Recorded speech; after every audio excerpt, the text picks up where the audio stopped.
토저의 예배인가 쇼인가 제1장 먼저 하나님을 믿고 하나님께 예배하라. 예배를 드리고 싶어하는 것은 인간의 보편적인 본능이다. 예배를 드리지 않는 인종이나 종족이 이 세상 어디에 있는지 잘 모르겠지만 적어도 그런 인종이나 종족에 대해 이제까지 알려진 바는 없다. 그러나 대부분의 경우 예배는 너무나 불완전하고 잘못된 방향에 빠져 있고 순수하지 못하다. 그렇기 때문에 우리가 하나님을 조금이라도 제대로 예배할 수 있도록 도와주는 가르침이 있다면 그것은 대단히 큰 도움이 될 것이다. 예배를 이루는 몇 가지 요소들이 있다. 그 중 하나가 감탄이다. 예배하지 않고 감탄하는 것은 가능하지만 감탄 없이 예배하는 것은 불가능하다. 왜냐하면 예배는 하나님에 대한 감탄의 감정이 극대화되어 자연스럽게 행동으로 이어진 것이기 때문이다. 마찬가지로 우리가 예배의 대상으로 삼지 않는 대상을 존경할 수는 있지만 우리가 존경하지 않는 대상을 예배할 수는 없다. 그러므로 예배에는 존경 또한 필수적인 요소이다. 예배의 세 번째 요소는 매혹이다. 우리를 매혹하는 것이 아니면 우리의 예배의 대상이 될 수 없다. 하나님을 볼 때 우리는 놀라움과 경의에 사로잡혀 오직 하나님만이 소유하신 아름다움을 찬양합니다 라고 외치게 된다. 경의에는 놀라움의 요소가 포함되게 마련이다. 우리가 설명할 수 있는 대상이라면 그것은 이미 우리의 예배의 대상이 될 수 없다. 예배하기 위해서는 감탄과 존경만으로는 부족하다. 거기에는 매혹하는 신비로운 힘이 있어야 한다. 왜냐하면 그것은 우리의 마음을 완전히 사로잡아 예배를 향해 열리도록 만들기 때문이다. 예배의 네 번째 요소는 사랑이다. 사실 이것은 맨 처음에 언급되어야 했던 요소이다. 어떤 대상을 예배하지 않으면서 사랑하는 것은 가능하지만 사랑하지 않으면서 예배하는 것은 불가능하다. 사랑이 무한히 커지면 결국 숙모가 된다. 여기서 잠깐 우리가 사랑하는 용어를 정리해보자. 안타깝게도 존경, 사랑, 숙모 같은 단어는 그 단어의 본래 용법에서 벗어나 사용되고 있다. 우리는 이 단어들을 본래 하나님에 대해서만 사용해야 하는데도 일상적으로 사용하기 때문에 그것들의 본래 의미를 퇴색시켰다는 말이다. 만일 내가 권력자라면 이런 말들은 오로지 기도하고 성경을 가르치고 설교하고 찬양할 때에만 사용하도록 규제하는 법을 만들겠다. 이런 단어들이 오직 하나님에 대해서만 사용되어야 하는데 우리가 그것들을 값싸게 사용하여 본래 의미를 퇴색시켰기 때문이다. 예배는 사랑하는 대상과의 연합을 추구한다. 우리의 마음과 우리가 숙모하는 하나님 사이의 간격을 메우려는 적극적인 행위가 바로 예배이다. 예배의 대상은 물론 하나님이시다.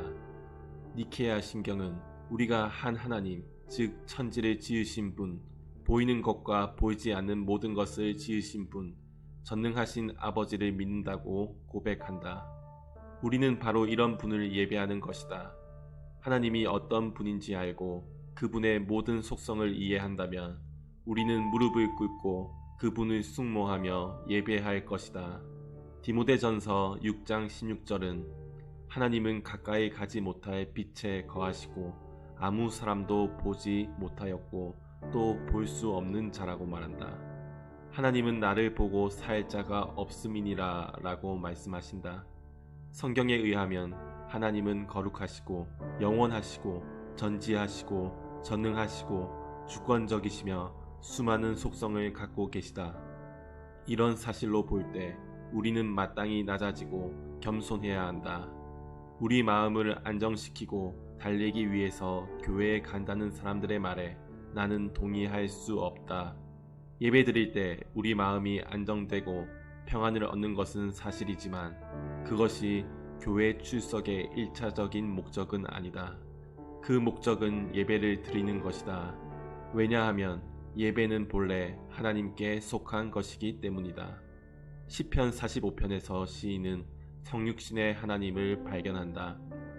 시인에 의하면 성육신의 하나님은 성부와 동일한 본질을 소유한 하나님이시요, 세상이 있기 전부터 존재한 분이시요, 때가 차면 태어날 그분의 육신의 어머니의 본질도 소유하게 될 분이시다. 성육신의 하나님은 빛을 발할 정도로 아름답고 멋지고 매력적인 분이시다.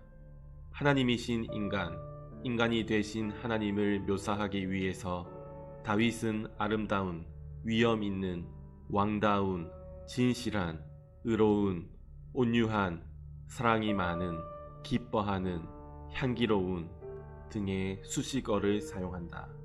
성육신의 하나님은 저 높은 곳에 앉아있는 엄한 표정의 제우스나 토르가 아니다. 그분은 향기롭고 사랑이 많으시고 의롭고 친근한 하나님이시다. 동시에 아무도 가까이 가지 못할 빛에 거하시고 그분의 원수들에게 두려움을 불러일으키신다.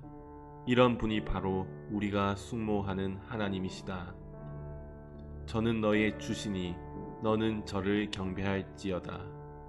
우리가 예배에 대하여 설교하겠다고 알리기만 해도 하늘나라의 천사들이 날개를 흔들며 목소리를 높여 찬양을 시작할 것이다. 왜냐하면 천국은 하나님을 예배하기 위해 존재하기 때문이다.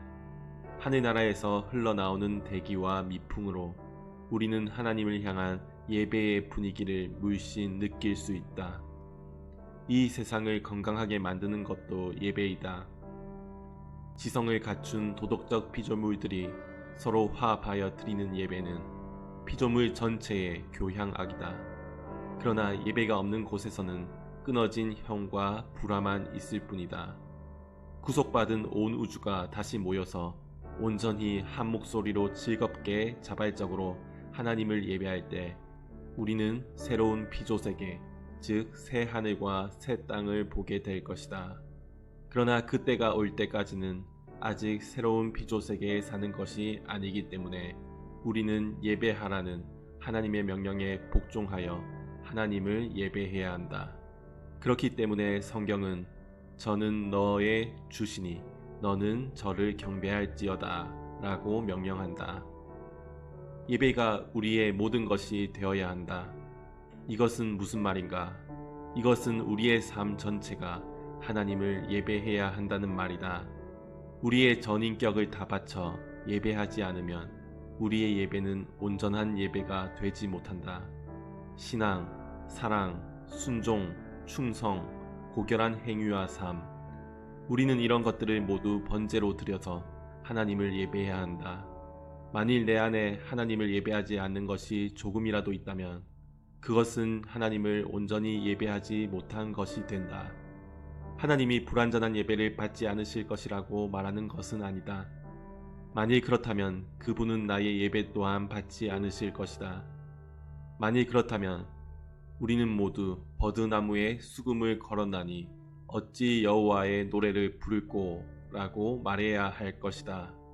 하나님이 우리에게 원하시는 것은 우리가 모든 정성을 다해 최대한 온전한 예배를 드리는 것이다.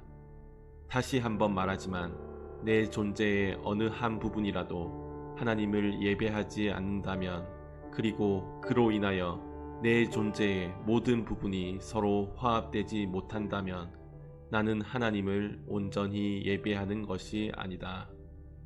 오늘날 신앙인들 사이에 큰 착각이 만연해 있다. 어떤 사람들은 장엄함을 느끼는 것이 예배라고 믿는다. 나는 명예신학 박사 학위를 가진 어떤 이가 쓴 자연의 신비라는 책을 우연히 읽은 적이 있다. 그런데 그것은 참으로 이해하기 힘든 책이었다. 비단 심오한 내용을 담고 있기 때문이 아니라 내가 그 내용에 동의하지 않기 때문이다. 차라리 그는 그 책을 쓰지 않았더라면 더 좋을 뻔했다. 그 책에서 그는 단지 장엄함에 대해서만 말한다. 예수 그리스도, 하나님, 그리스도의 보혈, 그분의 성육신에 대해서는 언급하지 않는다. 그의 말에 따르면 쉽사리 감상에 젖는 시인처럼 집 밖으로 나가서 밤하늘의 별을 올려다보며 장엄함을 느끼는 것이 바로 예배라는 말이 된다. 다시 한번 말하지만 나는 그의 견해에 동의하지 않는다. 완전히 부패하여 죄악의 구렁텅이에서 헤어나지 못하는 사람도 산지에서 뇌우를 만날 때, 폭풍우 치는 날 해변에 서서 높은 파도 소리를 들을 때, 별들이 밤하늘에서 은빛으로 찬란히 빛날 때 장엄함을 느낄 수 있다. 수많은 촛불이 끊임없이 흔들리고 일반 사람들이 감히 들어갈 수 없는 영역이 있는 대성당에 들어설 때 사람들은 외경심과 장엄함을 느낀다. 예배가 있는 곳에서 외경심과 장엄함을 느낀다면 그것들이 예배의 요소일 수는 있다. 그러나 외경심을 느끼는 사람들이 모두 하나님을 예배하는 것은 아니다. 장엄함을 느끼면서도 하나님을 경배하지 않는 사람들도 있다. 시인들은 장엄함을 체감하는 능력이 어느 누구보다 더 발달해 있다. 그러나 그들은 하나님이 존재하지 않는다는 글을 서슴없이 발표한다. 로마의 시인 루크레티우스는 사물의 본질을 논하는 그의 역작에서 아주 아름다운 글귀를 남겼다. 그러나 그는 하나님을 향한 신앙을 단호히 거부했다. 아무리 감수성이 예민하고 자연에서 장엄함을 느낀다고 해도 하나님을 믿지 않는 사람은 그분을 예배할 수 없다. 귀가 얇은 어떤 사람들은 형제여 잠깐만 너무 그렇게 편협하게 생각하지 맙시다. 우리가 하나님을 예배하고 있지만 예배하고 있다는 사실을 모를 수도 있는 것 아닙니까? 라고 말할지도 모른다. 그런 사람들은 자신들의 견해를 정당화하기 위해서 성경에서 근거를 찾으려고 시도할지도 모른다. 그러나 분명히 말하지만 그것은 불가능하다. 당신이 하나님의 존재를 믿지 않으면서 하나님을 예배한다는 것은 불가능하다. 죽음을 목전에 두었다거나 놀라운 자연현상에 직면했거나 밤에 정막 앞에 섰을 때 느끼는 두려움은 자연스러운 것이지만 반드시 영적인 것은 아니다. 정막 속에서나 폭풍우 속에서 하나님을 예배할 수 있는 사람은 살아계신 하나님을 만나서 성령으로 충만한 사람이다. 스펄전은 정막과 폭풍우 속에서 만날 수 있는 하나님에 대해서 위대한 설교를 했다. 하나님을 아는 사람은 어디에서나 그분을 발견한다. 그러나 그분을 모르는 사람은 영적 예배의 경지에 다다르지 못하고 단지 자연 숭배에서 이런저런 다양한 감정을 느낄 뿐이다. 다시 한번 반복하지만 하나님을 불쾌하게 만드는 것이 우리 안에 전혀 없을 때까지는 어떤 예배도 하나님을 온전히 기쁘게 해드릴 수 없다. 나의 이 말을 듣고 누군가 실망에 빠진다고 해도 나는 내 말을 철회하고 싶은 생각이 없다. 사실 우리 가운데 어떤 사람은 착각에서 헤어나기 위해 실망할 필요가 있다. 예를 들어보자. 여기 한 어린 소년이 있는데 그는 자기가 슈퍼맨이라고 믿으면서 집안 여기저기를 뛰어다닌다. 그가 10살이 될 때까지도 그렇게 할 수 있을 것이다. 그러나 그가 18살이 된 다음에도 계속 슈퍼맨인 것처럼 행동한다면 누군가 그를 환상에서 깨어나게 해야 할 것이다. 환상에서 깨어날 때 그는 실망할지도 모른다. 그래도 그에게 필요한 것은 거짓 위로가 아니라 환상에서 깨어나는 일이다. 아득한 원시시대에 사람들은 태양과 별들을 숭배했다. 그들은 무릎을 꿇고 숲풀과 나무를 향해 기도했다. 그러나 지금 우리는 원시시대가 아닌 성숙한 역사의 단계에 살고 있다. 기독교는 이 세상에서 수천 년간 내려왔다. 과학, 철학, 교육 등의 발전에 힘입어 우리는 적어도 우리가 슈퍼맨이 아니라는 것을 알 정도는 되었다. 우리가 그리스도인이 아니라 할지라도 우리는 그 정도는 알고 있다. 우리는 하나님을 예배하는 것이 아니면서도 하나님을 예배한다고 착각하는 사람들을 위로해서는 안 된다. 그 대신 우리는 그들이 하나님께서 받으실 만한 예배를 드리는 것이 아님을 지적하여 그들을 착각에서 구출해 주어야 한다. 신앙에서 마술적 힘을 기대해서는 안 된다. 당신이 예수님의 이름을 수천 번 반복한다 할지라도 당신이 예수님의 뜻에 따라 살지 않으면 그것은 아무 의미가 없는 일이다. 하나님을 예배하면서 우리의 뜻대로 사는 것은 있을 수 없는 일이다. 하나님의 이름이 우리 안에서 강력하게 역사하려면 하나님의 뜻과 우리의 뜻이 조화를 이루어야 한다.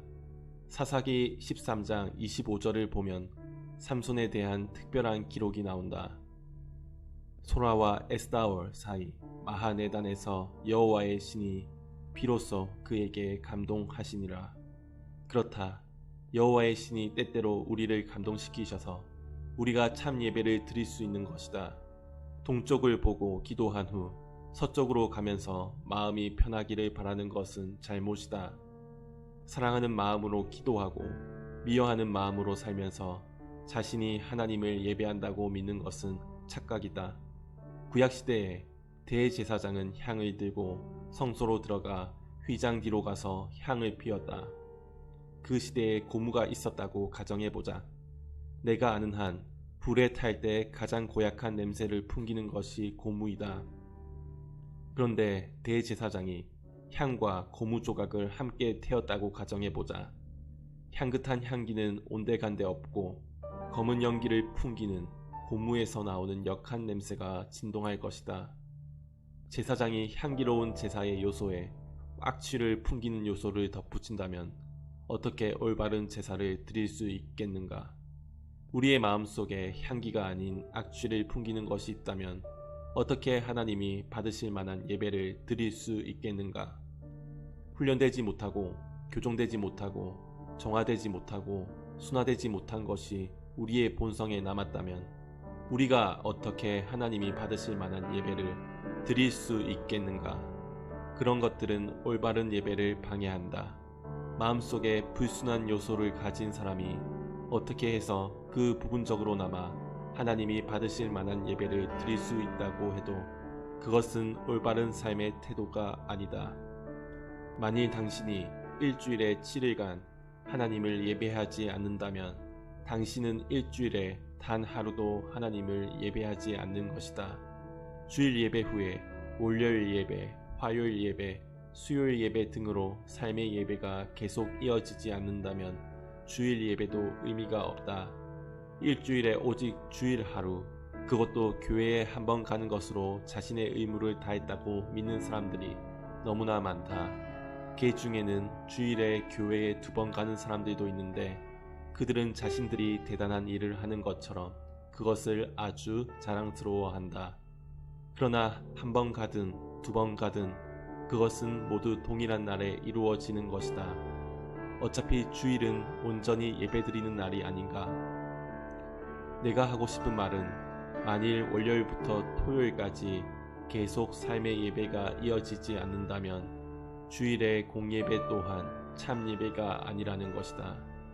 그렇다면 월요일부터 토요일까지의 예배는 무엇인가? 나는 반드시 교회에 가서 예배드리는 것만을 의미하여 말하지 않았다. 우리는 책상에서 철로를 달리는 기차 안에서 수많은 차들 틈에 끼어 운전하면서 설거지하면서 다리미질을 하면서 학교에서 농구장에서 하나님을 예배할 수 있다. 우리가 하는 활동이 정당하고 선하고 올바르다면 그 활동 속에서 하나님을 예배할 수 있다. 예수님은 습관을 따라 안식일에 회당이나 성전에 가셨다. 물론 다른 날에는 목수로서 일하셨다. 육신의 아버지와 함께 대패질하고 톱질하고 못을 박으셨다. 그분 자신이 유대인이셨기 때문에 다른 유대인들과 마찬가지로 일주일에 한 번 가서 예배하셨다. 경우에 따라서 일주일 연속 예배를 드리러 가신 적도 있다. 하지만 평소에는 일주일에 하루만 성전에 가서 예배하셨다. 우리는 교회에 가서 예배한다. 그러나 주일에 교회에 가서 예배한 후 그 다음 주일이 돌아오기까지 6일 동안 계속해서 우리의 예배가 이어지지 않는다면 주일에 드리는 예배는 참 예배가 아니다. 우리 안의 모든 것들이 하나님을 예배하기까지 우리는 쉬어서는 안 된다. 때때로 나는 영적으로 고원 현상을 경험한다. 거기서 나는 내가 올라갈 수 있을 만큼 최대한 올라간 것 같고 더 이상 배울 것이 없는 것 같다고 느낀다. 다시 말해서 일종의 정체기에 빠지는 것이다. 나의 수용 능력은 한계에 다다랐고 더 이상의 진보가 이루어지지 않는다. 나는 계속 허공을 치고 있을 뿐이다. 그럴 때 하나님이 나를 도우신다. 그러면 나는 새로운 단계로 올라선다. 최근에 나는 이처럼 새로운 단계에 올라섰다고 느낀 적이 있다. 이 체험에 대해 이야기하고 싶다. 최근에 나는 나의 생각이 얼마나 중요한지 깨달았다. 반드시 행위로 잘못을 범해야만 죄책감을 느껴 회개하는 것은 아니다. 단지 잘못된 생각만으로도 나는 하나님과의 교제, 그분의 임재에 대한 느낌, 또한 영적 감각을 잃어버릴 수 있다. 하나님은 나에게 나는 너의 생각 안에 거한다. 내가 거할 수 있도록 너의 생각까지 성소가 되도록 노력하라 라고 줄곧 말씀해 주셨다. 우리는 우리의 마음을 완전히 통제할 수 없다. 왜냐하면 그것은 너무 깊기 때문이다. 그러나 우리는 우리의 생각을 통제할 수 있다. 그렇기 때문에 나는 나의 생각을 늘 올바르게 하려고 노력해왔다. 나를 싫어하는 사람 또는 내가 싫어하는 사람이 생각나면 나는 언제나 그 사람에 대해 우호적으로 생각하고 즐겁게 받아들이려고 노력했다. 이는 하나님이 내 생각 안에 거하시도록 하기 위해서이다. 하나님은 악의에 차고 더럽고 정욕적이며 탐욕적인 생각, 그리고 교만한 생각 안에는 거하지 않으신다. 그분은 오직 온유하고 순수하고 친절하고 깨끗하고 남들을 사랑하는 생각 안에만 거하신다. 적극적인 생각, 심지어 공격적이고 다투는 생각이라도 그것이 하나님의 뜻을 따르는 순수한 생각이라면 그분은 그 생각 안에도 거하신다. 하나님은 그런 생각을 성소로 삼아 거하신다. 당신의 영적 체험의 기초는 당신의 신학이다. 즉, 당신의 신학의 기초 위에서 당신의 영적 체험이 성립한다. 주음이 되는 높고 맑은 종소리는 편종들이 있어야 가능하다. 다시 말해서 주음이 되는 종소리는 편종들이 울리는 소리를 배경으로 울려 퍼진다. 우리의 생각이란 바로 이 편종과 같다.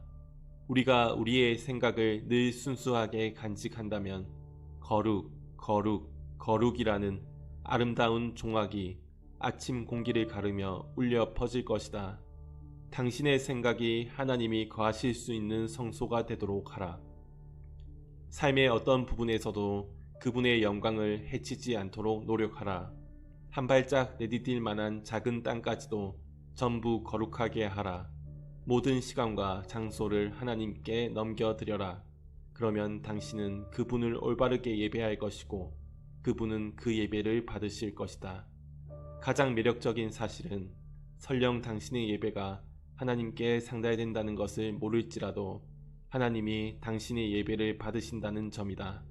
당신이 세상살이의 걱정과 근심에 눌려서 꼼짝 못할 때, 전화벨이 울리고 약속 시간에 쫓겨 잠깐이라도 하나님을 생각할 시간이 없을 때에도 하나님은 순수한 동기에서 피어오르는 당신의 향을 맡으실 것이다. 모든 것을 바쳐 하나님을 예배하고자 하는 당신의 마음을 하나님이 아신다면 일시적으로 세상 일에 정신을 빼앗긴다 할지라도 하나님은 순수한 동기에서 피어나는 당신의 향내를 맡으실 것이다.